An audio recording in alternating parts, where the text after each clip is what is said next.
action. Bedouin tribes used hostage-taking to acquire wives, to serve as bargaining chips in tribal negotiations, and to produce human chattel for slave trading.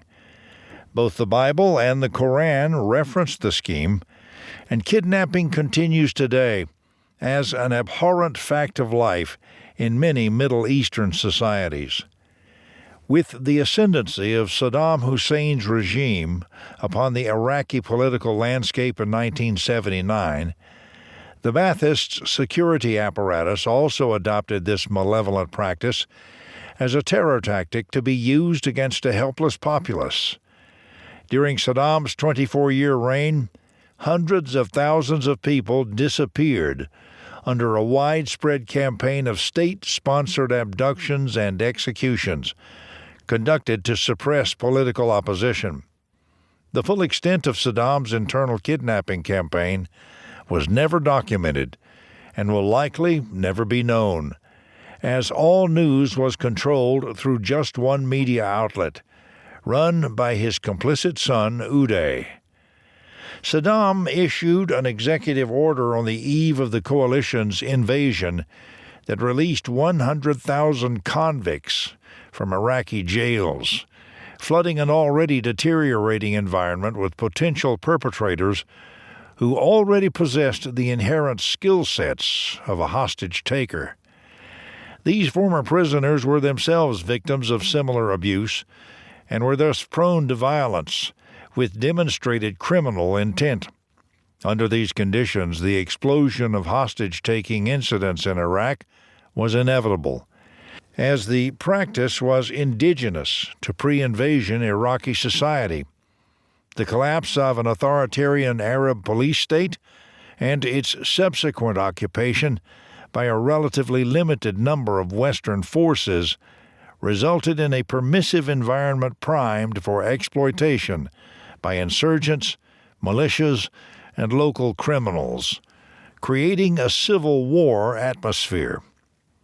Suicide bombings dominated the headlines daily, but kidnappings far outnumbered kinetic insurgent attacks against coalition forces and Iraqis alike. The continued absence of a credible central authority fostered a perpetual cycle of unchecked political violence, sectarian strife, insurgent attacks, and illegal activity of every stripe, in which everyone with a terrorist agenda or criminal intent used abduction to spread fear or to fund his retirement plan.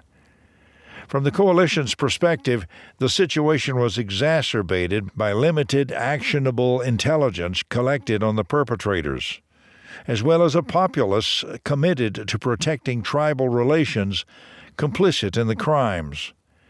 The Iraqi public was paralyzed by the fear of reprisals, as most perpetrators used violence disproportionate to any perceived slight. A mostly ineffectual Iraqi military and corrupt police compounded these harsh realities.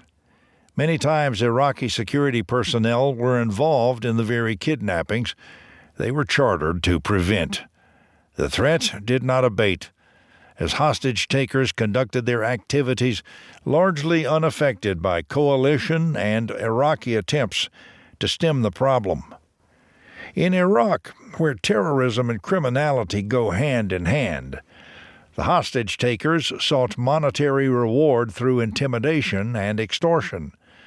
Many insurgent cells were comprised of former criminals and led by veterans of Saddam's army, including the ruthless Fedayeen Saddam and the much-feared Mukhabarat, the Iraqi intelligence service.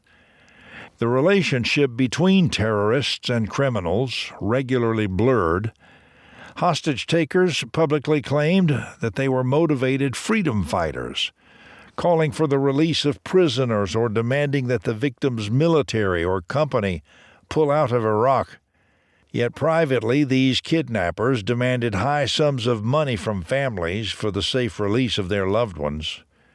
Therefore, kidnapping was a duplicitous trade in Iraq, with captors